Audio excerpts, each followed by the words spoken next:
D and A. Yeah. Hello, everybody, and thank you for tuning in to this live stream interview with Benjamin Clark, the curator of the Charles M. Schulz Museum and Research Center in Santa Rosa, California. I'm Glenn Fleishman. I'm the author of an ostensibly upcoming book that I would hope you might have some interest in called How Comics Were Made. You can find it live on Kickstarter through the end of March. Just search for How Comics Were Made, or you go to my site, howcomicsweremade.ink. That's ink, like the ink on your arms or the ink on a comic page. Benjamin, thank you for joining me in this conversation. Gladly. Thank you for having me, Glenn. It's a real pleasure. It was great to meet you not that long ago, too. It's just a month ago, I was down and got to see the place in person, which was very exciting. Yeah. Yeah. Was it a month ago? Yeah. Yeah. Already a month ago, and you see I got my special pin too. Good. You got to have a pin. So folks, if you're watching live, please ask questions. We'll see them in the comments. I'll be able to keep an eye on that. And someone's watching from Germany already. And if you're watching this later, please feel free to leave comments on the video, and I will monitor that and answer them too. And so I wanted to talk to Benjamin. I just launched the Kickstarter yesterday, about 25% funded. Very excited at this moment. But I have to say, Benjamin's one of the people, or his co-authored book is one of the things that helped me kind of get over the hump to do my book, because Benjamin is the curator of a museum full of objects about Charles Schulz, and some of them are cartoons, original work, or printed work, or collections, and a lot of it is stuff from his life, from his milieu. And Benjamin, I wonder, how does the museum tell the story of Charles Schulz as a cartoonist, as a person, also as a family man, I think? How does the museum do that? Well, what's really great is we can kind of go back and forth between, the objects of his life and the things that he made. So, we have, of course, around 8,000 of the original drawings for Peanuts. And but we also have things like Charles Schulz's hockey stick, his hockey skates, you know, uh, even just kind of mundane things, one would think, but that still tell the story of his whole life. And so what's great is we have these incredible objects that we can use to help fans connect with his story and with him, and really with Peanuts itself, because he poured himself into Peanuts. Well, and I know the museum is not like a hagiographical society. It's not, Right. Charles Schulz is the greatest human ever lived. It really puts him in the context of his work. But because it's a biographical museum, because you have kind of all of his life, how do you, skirt that let's say, I don't know if it's a line or a great field between being obsessive about the person as an individual and showing what people would enjoy and benefit from knowing about him, Hmm. from his work, both from his work or from, being a human being. Like, what's the line that you kind of measure, or is there one in the way you approach it? Yes, I mean you know, Schultz himself was pretty generous with his own time, his own story, his own life with in his lifetime. He gave a lot of interviews and would open up. So we kind of take his lead for a lot of that. So where he may address something, we address it. Maybe if we can pull relevant quotes, maybe even show his thinking over time, where things had changed.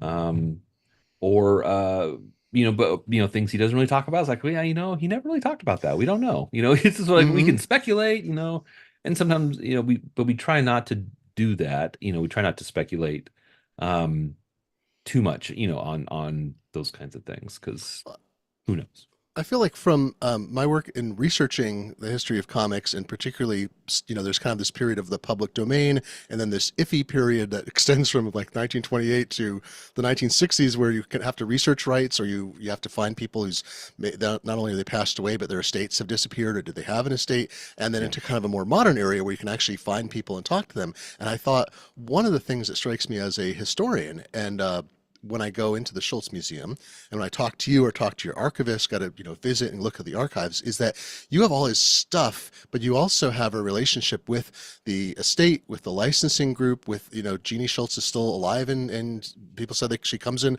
pretty much every day and is, actively involved. It's a chair of the board of the museum, I think, Hmm. right? Yep. So you have a corpus of someone's work, and it feels like, not that Charles Schultz was James Joyce, but I think Charles Schultz has been read by a lot of people and kind of Yeah. studied by a lot of people. So there's issues with like the Joyce estate, restricts access, restricts this and that. But you've got, when something comes up, for instance, it's a famous example of when did Schultz introduce the first African-American character into Peanuts. You have a whole set of almost literature about that. I don't know if the museum has yet done an exhibition about that topic, or if it's been part of something else, but it feels like, do you think that? Do you feel like we can tell a unique story because we have not only access to everything, we have a certain amount of permission to use it because that's our job?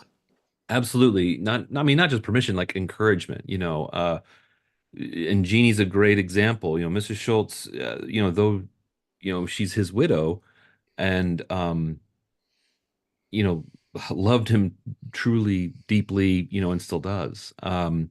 She is still very open though to the idea that, he was not a perfect human being. We can talk about, those sort of things. And she readily,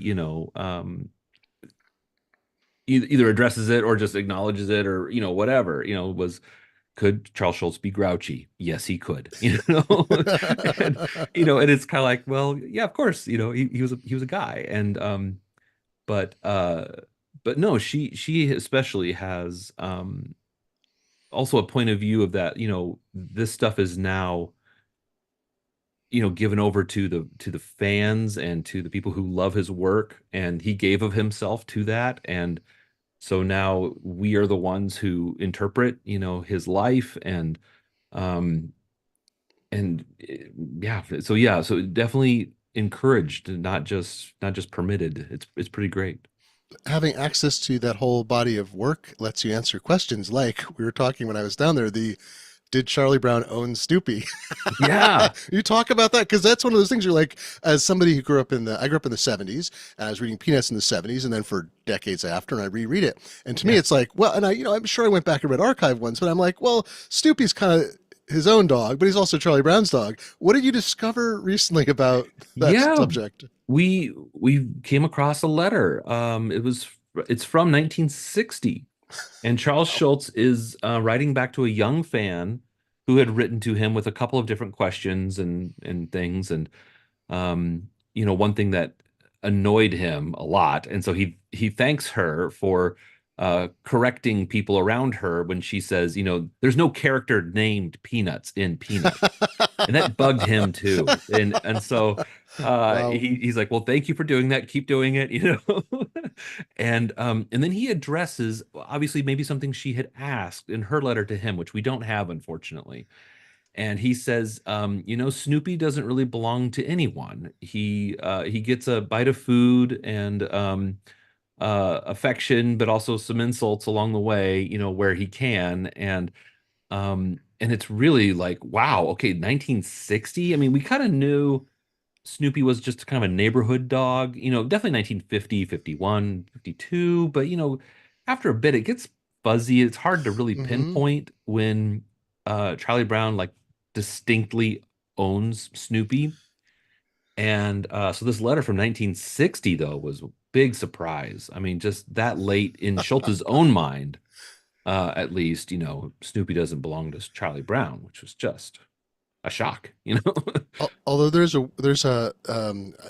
don't want to sully the good name of Sparky Schultz with bringing up Dilbert, but I'll mention very briefly there is a funny dynamic in the long-running Dilbert Dogbert relationship, which was that Dogbert doesn't belong to Dilbert. Dogbert's sort of person in charge. And I realized at some point, I mean, Dogbert shows him no respect at all. And I realized at some point, reading older Peanuts particularly, and I was going back, it's like Charlie Brown gets really mad at Snoopy. It's like Snoopy won't even call me Charlie Brown. Snoopy calls me that round-headed kid. I don't know if Snoopy knows anybody else's name, and also the issue of Snoopy thinking, and you can read his thoughts, whatever. Yeah. But there's this kind of, is it a lack of respect, or is it him having a dog-like nature that he simply doesn't have any idea what Charlie Brown's name is. Yeah, he's just thinking about himself. He's thinking about food and himself, and that's about it. It's But I want to pull out your book. This is co-written with Nat Gertler, and yeah, I'll hold it up to the screen here. Folks could, if you're a Peanuts fan or interested in the history of cartooning, I think this is a lovely book, and it came out last year, and it is a Eisner Award-winning title for the best comics-related book, if I recall the specific thing. yeah, And it's just it's a wonderful idea. Every page, every spread has, let's see if I hold this up just reasonably well, I can sort of see, but it's a big book. It's actually compared to my head. yeah, Every spread is kind of about, what it's 100 objects, the art and life of the Peanuts creator, 100 objects. So obviously you had the big task of having all that material. Oh, I just passed Flong, of course. Or no, I passed a debossed impression. So much happiness is a warm puppy material. yeah. But how did you go through when you're trying to limit to 100 objects? What Mhm. stories did you feel could be told by objects that you could present in print form? Since you are a Mhm. curator and you have the real three-dimensional or two-dimensional things, what was your process in selection? Right. Well, we that really kicked off because of the centennial for Schultz. Mm. He would have been his 100th anniversary of his birth was in 2022. So the book actually came out in November of 2022. Oh, I'm sorry. Oh, because I And saw because last year was the things got delayed, but last year was the big year. Right. yes, yeah. So 23 was, but yeah, we won the Eisner in 23. So you're yeah. Last year is still the long last year. Long last year. But yeah, so it came out for the centennial. So we said, well, centennial, 100 objects. Let's do 100 things for 100 years. And so once we kind of just settled that, I just immediately sat down and just, okay, you know, I'm a curator of my brain, I think in things. And so uh if I was doing an exhibition, what would be in it? So just immediately start rattling things off. And also we wanted to capture not just Schultz as a cartoonist, but as a whole person, Hmm. looking at his whole life, which was another major consideration in there. So, 'cause we were looking at the full 100 years of what would have been his life, and well, his whole life, the 77 years of his life, and a little bit of legacy there. What would that be?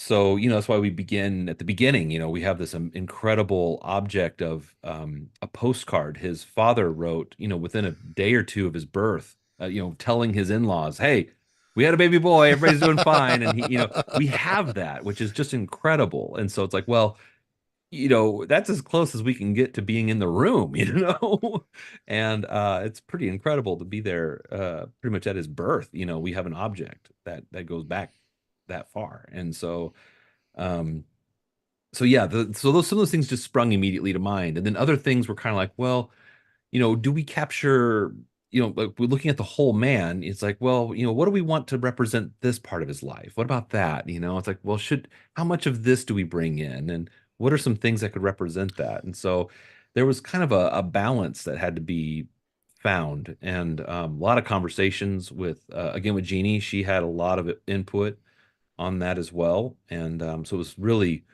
really valuable to be able to have her and be able to have her input through the whole process.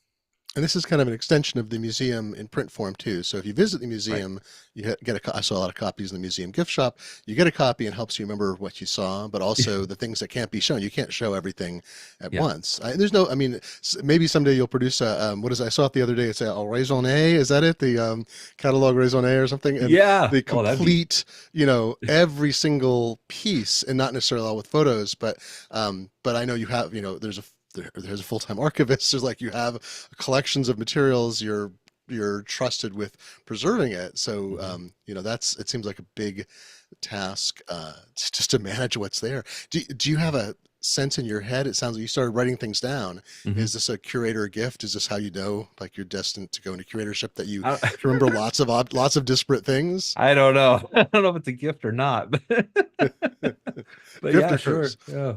Yeah. Um, but I mean, when fortunately, I've been here a few years, so I've been telling the story of Schultz through things, for a while now, and for a little bit, and um, so yeah, it's just yeah, there was just things that just immediately came to mind. Yeah. Yeah. I've said to other people of you, I don't know if you say this of yourself, and thought, I kind of think Benjamin has one of the best jobs in the world. Like just one of the most interesting, like it's so focused, but Peanuts is just like a skein of American life and the life in a bunch of other countries too, where it was also maybe not as Canada, sure, but maybe not as deeply important, but it feels like it's a worldwide language. You've got a satellite museum in Japan. How does this job, how does this job fit you as a person, where you want to, what you want to do as a curator, the stories you want to tell? Yeah, no, it's really incredible. In the process of coming here and being hired, you kind of, as a curator, I've been in museums for over 20 years now, and so I've been other places and done other things, and it's kind of like, boy, a museum for one person. It's like, it's just this one guy, it's like, how many stories can we tell? What's new? What new avenues are there to explore? He hasn't been gone that long, but there's still some people around who knew him, which is good, so maybe there's still some new things to find out. But boy, I don't know. But I feel like I'm just getting started. I just had my sixth anniversary here, Oh, and wow, congratulations. thank you. And so it's like, oh yeah, we got a long way to go. Yeah, well, it's So just that thing of like, as somebody who is part of American culture, then what, how do you not have enough stories? You'd have to be, he, there's not very many cartoonists who have and I try to think of, actually, are there any other cartoonists in the United States who have a dedicated museum? I'm sure there are in other countries, but there are I'm in trying other to think, countries, yeah, for but I sure. can't think of there's a specific one. I mean, there are collections, there are, that kind of thing, but I think this might be unique. Yeah, yeah. For there are other single artist museums in the U.S., but they're not cartoonists. Yeah. Yeah, it's fascinating. I mean, I'm sure in France there's probably 15. You just assume in France they celebrate cartooning so much. Like, oh, is this guy you've never heard of, and this guy, Yeah, yeah. but And they're Japan both has a few too, so it's right. Yeah, but yeah. I mean, I love a focused museum because you can take it Mhm. all in, and I kind of love a a sense of purpose where like everything is part of the context of the whole. Mhm. So nothing is confusing, but everything is enlightening. Yeah. I don't know. And speaking of that, I was going to share a few photos I took when I was there. If you give me one second to bring up the correct, so many screens, so many screens. Um, and of course, I can't find the right one. I will find it in a second. When I was down to visiting, I went to looked at the museum, of course, which was great, and then I also spent a good chunk of time in the archives, where your archivist had very nicely pulled out. Oops. Oh, there we go. Very nicely pulled out a number of things I'd asked about in terms of printing related materials, and oh, here we go. Now I can actually share this screen. I believe everyone will see it on this live feed. Oh wow. And so I was looking at, one of the things that I've been looking into is how comics got their color. Oh, I'm just going to interrupt myself and say, folks, if you're watching on the live stream, do feel free to ask questions in the chat, and we'll get to those too. But so I want to know how comics got their color. It's a very complicated conversation. We've talked about it. I have I've got this chapter in my mind that's been sort of partly written and laid out, and but it starts in part with cartoonists, coloring a page of their comics, of marking it up. And so before digital color, which only really became a thing in maybe the 80s at the earliest, as something where you could use some kind of digital tool, pre-Photoshop tool, to mark colors and have that come out separately for the printing process. But again, wonderful thing about an institution devoted to somebody, you have all these are color guides. So I got to look at material like this, and you see people watching this. I think you can see there are numbers in different places, and so in some cases the colors are well known; they're from a table. In others, if Schultz wanted something particular, you'd mark like a 9 or a 17. That comes from a chart like this. This is a later chart. This is actually a digital separation chart. I've got pictures of ones that the big color separation houses used. But essentially, you'd mark up. You'd say, well, I want for this, I need 700, which means a certain amount of yellow and whatever. And this 055 that's down at the bottom, for the bottom, I want this other color. And Now I forget how much you've looked into this. I know this was Schultz didn't do. He did, at least for a long time. He would do the the colored pencil work on this. So when I look at something like this is his hand. But I should point out to listeners, this is not, and viewers, this is not something that was handed to a printer and then they took a picture of it and reproduced it. This was just a guide for an engraver or a digital process person to execute the colors. But it was the backup. It was like, here's what I want. And so when I get the Mhm. proof back, it should match this. And if it doesn't, I have the proof that I sent you, whatever. So am I right about that? This is something Schultz would have worked on the color, but not the numbering side. Um, yes, more or less, yeah. It was over 50 years. There's a couple versions of how he did that, and but yeah, he would he this is one place where he would use some help sometimes, depending on when we're talking about. Um, but he would have someone who he would say, okay, I want, it's the doghouse is red, Charlie Brown's shirt is Right. yellow. And he may have those colors. I don't know if he was actually saying red or yellow or if he was using the numbers. I don't know that. That's a piece of information I don't have. Um, but yeah, he would do that. And sometimes, yeah, he would be the one doing some of it and then just say, because after a while he would have someone he trusted, Oh yeah. who he could then just kind of turn it over to and say maybe some specific things. Cause like he definitely had his own like color theory in his head, Yeah. he definitely uses color. If you look for it in the Sundays, color is used to guide the eye, and he really tries hard in his drawing and his color and his lettering and everything to prevent the reader's eye from going to the title to the bottom Mm, corner for the hmm. punchline. He wants to hold that punchline from you to enjoy it so it doesn't spoil the joke. So he's using color and action because if you look at often that last Sunday panel, there's sometimes not a lot of action in it unless the Right. action is the punchline. So it kind of depends, and he's going to do everything he can to keep your eye, you know, reading instead of just falling down to that punchline. Because some cartoons they don't do that. That's a They don't. great insight. I was talking to Wiley Miller, does Non Sequitur is this long running strip, and we were chatting about various aspects of how he conceives of things, and he mentioned that exact thing. And he said when he first was doing Sunday comics, and he realizes they can always read the punchline first. So what am I doing? So he's like, well, what if I made it a long strip? So Non Sequitur is one of the few comics that is a long strip, and so you have to read top to bottom. And Mhm. he also draws it in such a way you can't cut panels, they're all continuous. Right. And this is the business side of a cartoonist's life, which is always an important thing even for people very successful. Wiley said, uh, because of the layout, it's really hard to make up a new page if they decide to drop me. So they'll often keep him because he's very easy to run. They just squeeze everybody else in. And I thought, oh my God, oh my goodness, this is amazing. So anyway, you can't escape the business. Actually, was two good transitions. One is you can't talk about objects and Sparky Schultz without talking about marketing and merchandising. Right? Is that Yeah. very early on, Peanuts became very popular, and as I look through the book, there's just kind of this hilarious variety of stuff because the things I didn't know were made, but was true for a lot of comics, a lot of ancillary. That was Nancy dolls and figurines and collectibles and albums and music and all this stuff. But I want to say Peanuts emerged. Like for instance, here are the Hungerford toys Yeah. see on screen there from what is this 1955 1958, right? The Yeah. chin. And I think we had a ceramic Charlie Brown that was looked very much like this from Yes. that era. It was in my house for a long Hmm. time.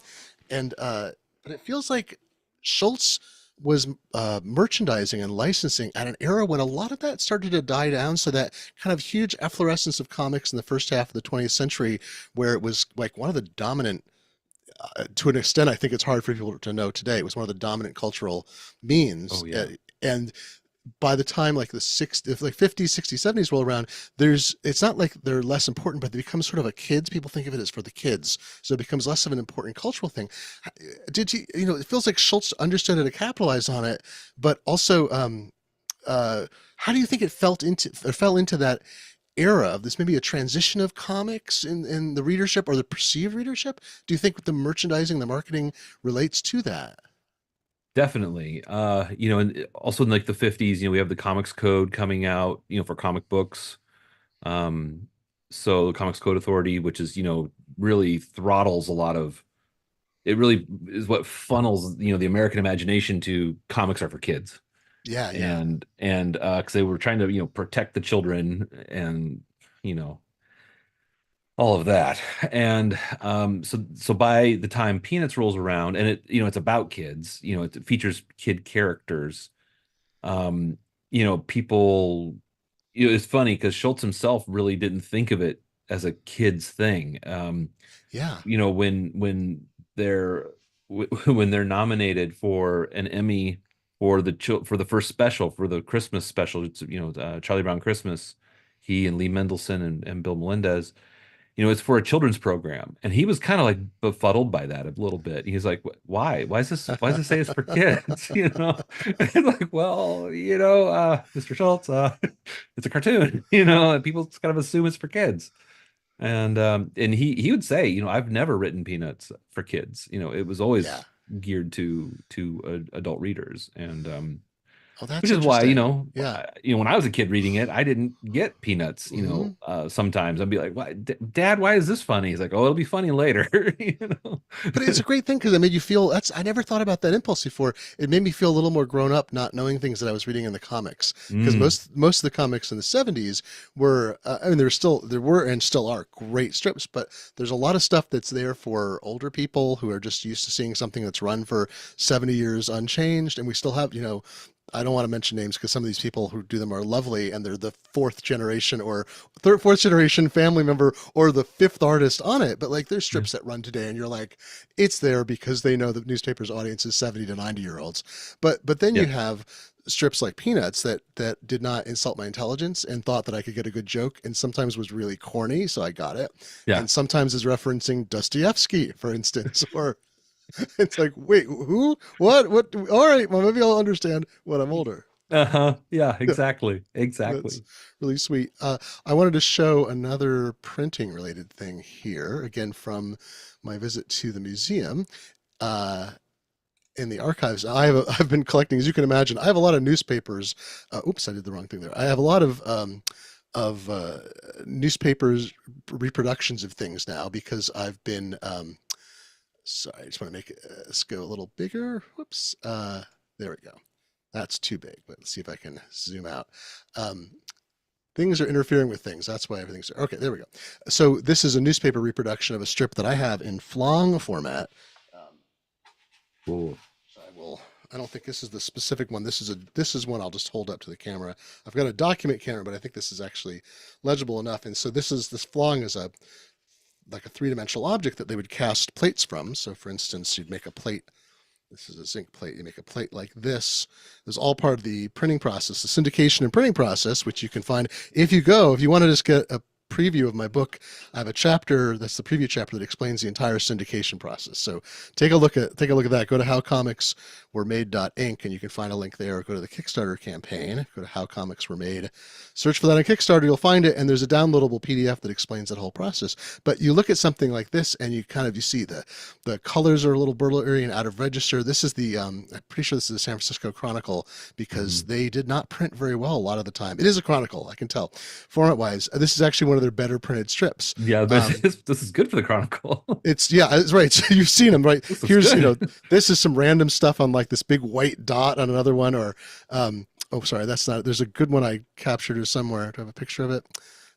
That's one of the worst ones. It's just like big, something got exposed on the plate. But I remember reading this as a kid. Rosebud was his sled. This is a perfect example too. I know I read that it's 1973. Maybe I read it in a collection, and it took me years to know what Citizen Kane was about, or that Schultz had revealed a huge spoiler in this strip. I mean, the movie had been out. This is 1973. The movie had been out for what, 30 years, 40 Yeah, years? No, 30 yeah, years at that point, I think, something like that. So yeah. not that much of a spoiler.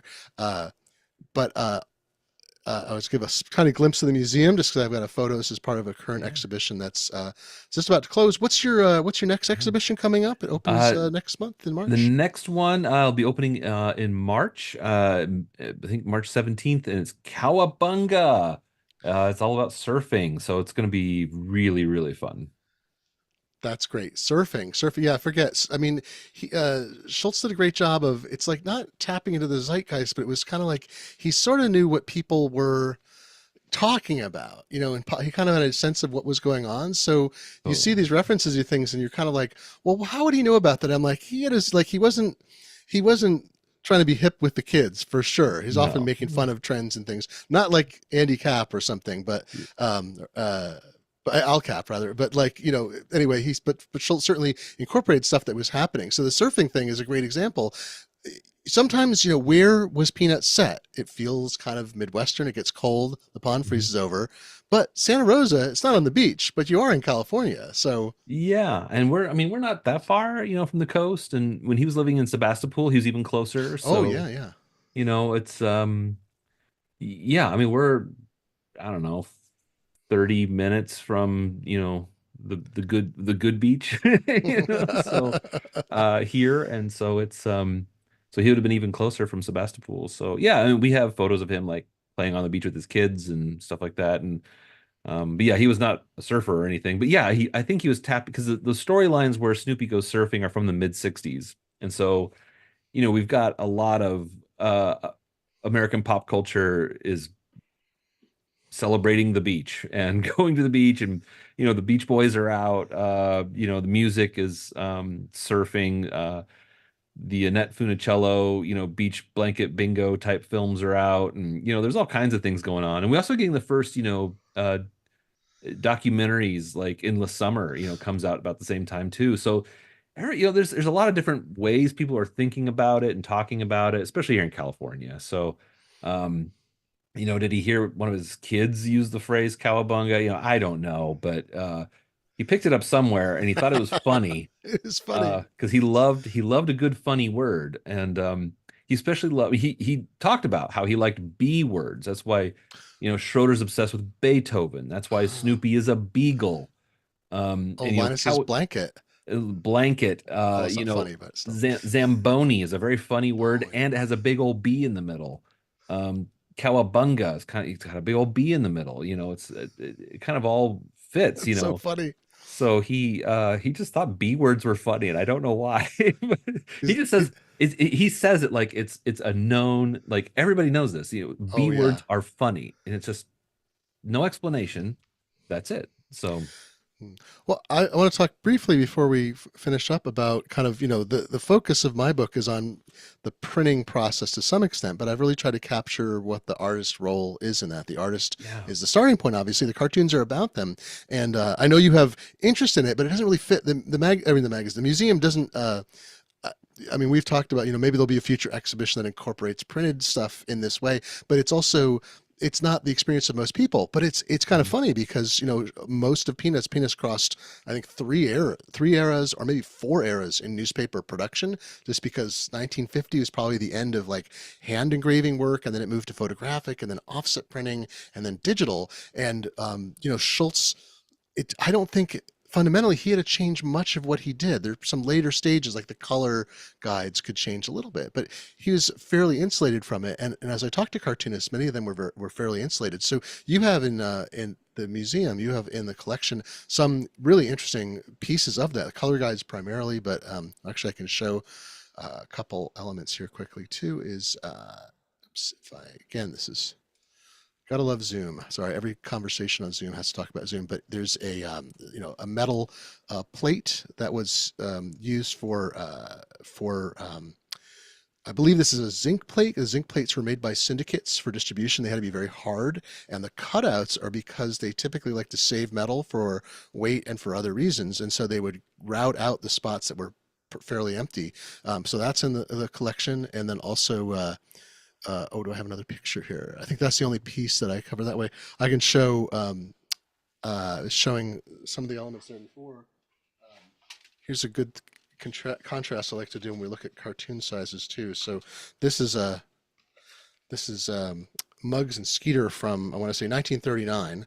So Oh, here it's wow. compared to my head. So that's a Wow. flaw. That's a flawing. So again, this is the printing mold that the syndicate would have sent out Huh. to a newspaper, and then this is Carrie Drake from, I want to say 1970, right? So let's just compare the size of those two strips.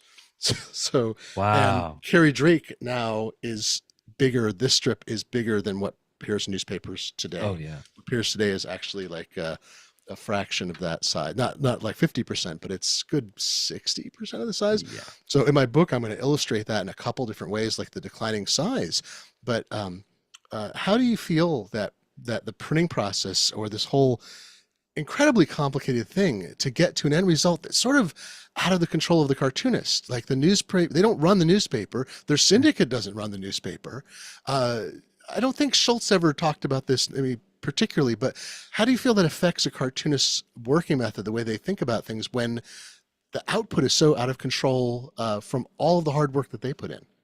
Yeah, I mean, he definitely felt that distance. People would ask him about, don't you do you ever get complaints? How do you do? He says, I can't worry about that. I can't worry about pleasing everybody everywhere, or, even like, those conversations about Peanuts appearing overseas and other newspapers, and they're like, well, do you make, do you change your humor so that it's more Oh yeah. universal, maybe less American or whatever? And he's like, I can't think about that. He's like, that's up to the newspapers to worry about. I'm going to let them worry about it. I have to think of a strip today. So, and so he definitely felt that distance. But he came to really, trust his syndicate. That was a really positive relationship most of the time. And he couldn't have done what he did if he didn't trust them, frankly. So Hmm. that's the way he kind of operated, just in business generally. He wanted to feel that he was in good hands, and that was important to him. So, mhm. Well, and I'll say he was obviously, like a lot of artists of his era, were, they're trained extremely finely as draftspeople, so they could draw any line they wanted to. And so what they Yeah, did was a choice; it wasn't a limitation. This is yeah, how they chose to draw. And I know, and famously, he had it was a stroke, right, that caused him to then have a tremor in his hand. So in later years, you see a tremor. Well, the tremor actually starts in the Oh, I'm sorry, that's no, not right, is it? It's a yeah, no, heart. no, that's okay. No, no, Yeah, it's a very yeah, that's right. people, I forgot it's a it's very a. common misperception, and a lot of, I've yeah, no, he did have a tremor, yes, but how it started, we're not really sure. Oh, I'm sorry. And Okay, it becomes more exaggerated after he has heart bypass surgery right. in the early 80s, but we can begin to see it before that. And Mm-hmm. but it becomes more pronounced. And the thing is actually I talked to uh one of his doctors that worked on that just within the last couple years. Oh, And I said, do you know something now you didn't know then yeah. that would help explain it? He's like, no, no, there's nothing. It's just Oh, it's that's just wild. it's an essential tremor. That's all it was. And we don't really know, any more than that. Hmm. And probably wouldn't be able to treat it any differently today, even um, It's because such a funny he thing. Wouldn't have affected most people in the world. It would not have mattered. And he persevered, and he drew, he penciled and drew inked every strip.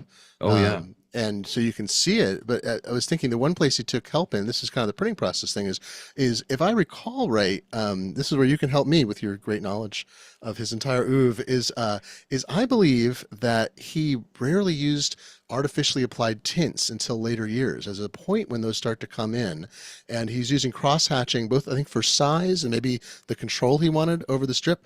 And so when I was in the museum, I took a picture of this just because I think it's kind of interesting to see uh, what um, what that looks like. So this is Linus sitting next to a mailbox, and it's the background is a zipatone pattern, and it's cut to make shadows. But it's interesting because it's not just a straight tone; it's cut in pieces. It's jagged. It's trying to make a particular kind of shadow feel. And if I zoom out, even in zoom, even literally in zoom, you start to see it, and you see, oh, it's a tone, right? And your Mhm. eye fools you, squint a little, and you're like, oh, if that was just a big flat tone, it would look flat. But this was obviously intentionally done to give a certain shape. And he didn't do that. He had assistants who actually applied tone, but he must have given the very specific instruction. But it's kind of that Yes. one separation point between him being fully in control of everything by hand and kind of moving into the printing direction. Yeah. I mean, he did use a little bit early on. I mean, he did use it for most of his career. But there is a very early letter where I can't remember who it is, but it was somebody at the syndicate who said, oh, I'm glad you don't really use this stuff. And the thing is, like, I think at the time he didn't use it just because he didn't really have access to it. It was expensive stuff And early on, yeah, but it's also he was doing the simplicity of line partly because his strip was run kind of right, sort of small, and yeah. they wanted something small by those standards, Hmm. and so he stuck to a line mostly. But it's kind of when he demands.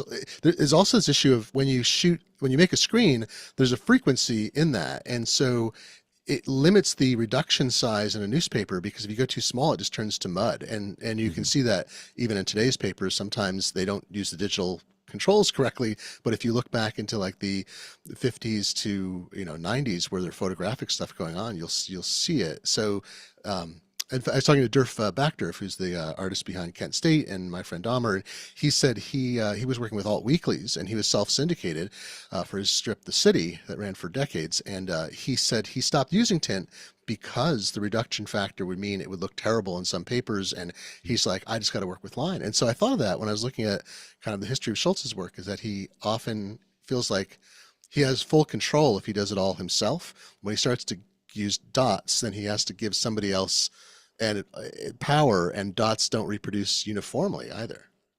Right. Yeah, no, that's absolutely right. Yeah. And those early days too, he had the control, the physical manual, control Right. to accomplish almost anything he could dream up, anything you could accomplish with a pen line he could do. And but yeah, there's the first time he uses it is in a pretty early strip, and it's Charlie Brown's in the bathtub, and he uses it for the surface of the water. So Oh, we're looking interesting. at Charlie Brown kind of in three-quarter from above, and he's sitting in the tub, and we see that surface layer of water as Zipatone, and it's really like, wow, okay, that's interesting. He did it, and that's the one he uses. It's like, yeah, that's a great way to do that, and hard to do. It does do something in our mind as readers Hmm. that maybe a pen line just wouldn't quite be right. I get it. I get it because there's also this shortcutting thing where I don't think Schultz, from all descriptions, he took the amount of time that needed to be done, and he was also apparently a very good manager of his time. And some cartoonists are working up the deadline, or things happen, or some weeks they don't get the story, and it's very fascinating to talk about the personality types of cartoonists across. You could take any 10, and they would all have entirely different working methods. I heard one story about. Gosh, did you tell me the story about the person on a train? You told me the story about the person on the train meeting another person, and one had to go to Maryland and one had to go to New York, and they swap. Oh, this is some. I got to find the origin of the story. Is cartoonist dropped off something at his the syndicate office in Manhattan because he met somebody on a train who happened to be going that way, and he had to go to D.C. So they swapped packages and deliver them for each other because they'd have to pay fines if they were late. And there were meticulously noted fines for things like that. We do have a couple questions from Oh, great. people listening, so let's finish up with questions. I think it's both really good questions here. Lucas asked that he said, I know from interviews that Schultz met Robert Crumb briefly and was aware of underground comics, which implies that Schultz maybe read them on some level. And so Lucas wonders, do we know what comics he read? Um, Not really. No, not underground stuff, but he was aware of a lot of those people, and he even said something about, kind of complimentary that Robert Crumb had a lot of talent. Um, but that's kind of all we really know. I mean, I do Interesting. know he was he knew Trina Robbins way back when there's some other, San Francisco area people Oh, yeah. he met, their paths would cross, at things. And so yeah, he definitely knew several of those people at some level, but yeah, no, I don't unfortunately know much more than that. Because he didn't Um, keep, if he had comics or comic book collections and so forth, those are not, or you don't know if it's the kids or his kids or him. I think that was one of the things that's kind of an absence from the like kind of library side. yeah, we know he was an avid comic book reader as a Hmm. kid. I mean, he had Famous Funnies #1. He had the first Superman. I mean, he had it all.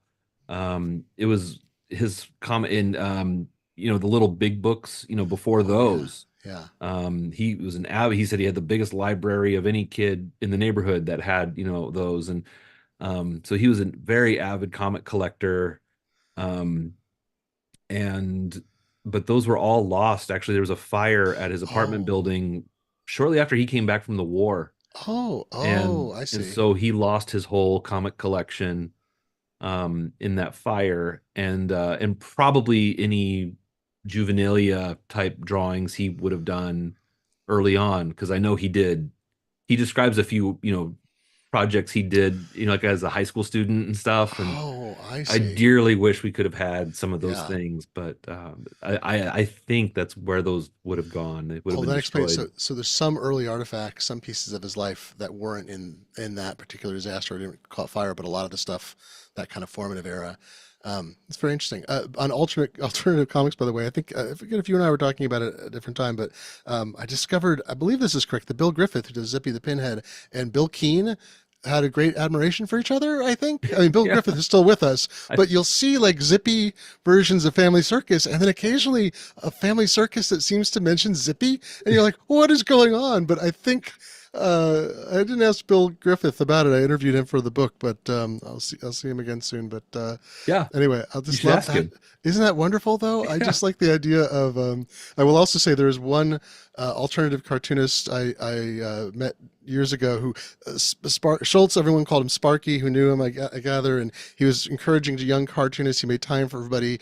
Rob Armstrong, who's on the museum board, lovely guy. I spoke to about his strip Jumpstart. He's like, the encouragement he got from Schultz early in the career up to like naming the last name of Franklin after Rob because they become so close. Incredible stuff, right? There's Yeah. one guy who said, "Oh yeah, I met Sparky and he hated my stuff and said I should leave comics." And I'm like, "Well, there's going to be one." I mean, I'm not sure his stuff was the guy I'm talking about. I will not. His name is had pretty hard edge stuff, so I get it. I get it. But it was pretty Yeah. funny. There is one person, maybe more than one, but said maybe you shouldn't be doing this. Yeah. Well, he had his opinions. I mean, Absolutely. It was not supposed to be a saint.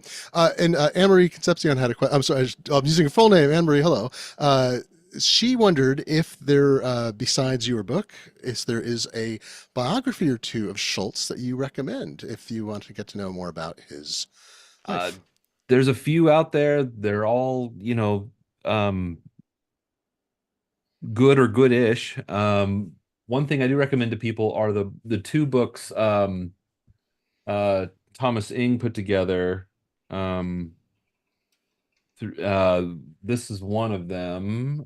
Pull I have my shelf Oh, here. oh, I don't know that one. Charles M. Schultz Conversations. These are Oh, collected interviews with Schultz kind of over the course of his career. And there's also another one which I have apparently lent out and haven't gotten back from somebody. Uh, it's called like My Life with Charlie Brown, and it's kind of the uncollected writings of Charles Schultz. And there's just like these random speeches, essays, just kind of all kinds of things. And you really get it from the man himself, which is really instructive. Schultz was pretty open with him, with himself, with others. Of course, this guy writing Peanuts. Surprise, surprise. There it is. That's there it. we go. And From My Life with Charles Schultz. Oh, that's also Thomas Eng, right? It's he edited Yeah, it. his Uh, his work was really excellent, and both of those are still out there. that's fascinating. From the So University I of always West of recommend Mississippi. those. Yeah, that's great. So Charles M. Schultz, My Life with Charlie Brown. But Ing is spelled Inge. So, Hmm. folks, that's great. Well, thank you for spending the time to chat about your work and objects and all that. Really, really appreciate all your support on the work I'm doing. And And thank you for taking this huge subject, which is oh my God, complex and historically, difficult. I mean, even recent history on this subject has been hard for me to track down. So I'm so glad somebody's taking a kind of a big picture view and putting it all together. So I'm really excited about this project. Well, I really appreciate it. It's I feel like there's a unscratched itch a lot of people have. Whenever I talk to people about it who are in cartooning in any kind of aspect, they're like, "Yeah, I always did kind of wonder, or I saw that once," or oh, even folks like Dan Perkins who does This Modern World, Tom Tomorrow. He said, "I've got some flong. Do you want it?" I'm like, "Sure." So he sent me Yeah. some flong he had, and every day, actually, not every day, I shouldn't say, every week, I get an email. I just got one a few minutes ago from somebody who's like, "Hey, I found out you know something about flong. What about we have 100 flongs?" And yeah, so it's interesting position, but it's I want to tell the story, and I appreciate everyone who's backed the Kickstarter so far. If you're listening, if you've made it to the end of this video, ask questions in the comments, and I'll get answers for you. And B, Kickstarter's running till March 26th, I think is the last day. You just go to Kickstarter.com, type in How Comics Were Made, or go to HowComicsWereMade.inc. That's INK, and you can read a lot about the book and download a preview chapter and all that. But yeah, fun stuff, and onward and upward. Thank you again, Benjamin, and Gladly. that concludes this live stream. Thank you for everyone for tuning in, and thanks for watching if you're watching later.